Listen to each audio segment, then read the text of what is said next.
Here's a Final Cut Pro bundle file for a 4-minute video, and it's 575 gigabytes.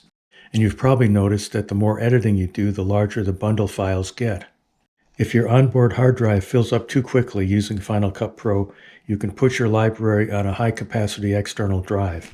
This one is a Western Digital Elements 4 terabyte drive that plugs into a USB port. It's also powered by the USB port, so there's no need for a separate AC power adapter.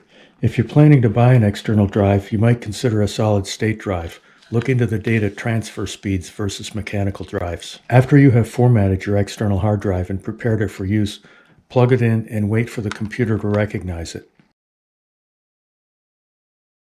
Now open Final Cut Pro. Click on File.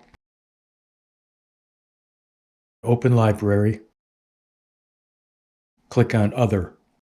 By the way, this untitled library is on my Mac's internal drive, and it's not needed. Now click on New and rename the bundle file if you want.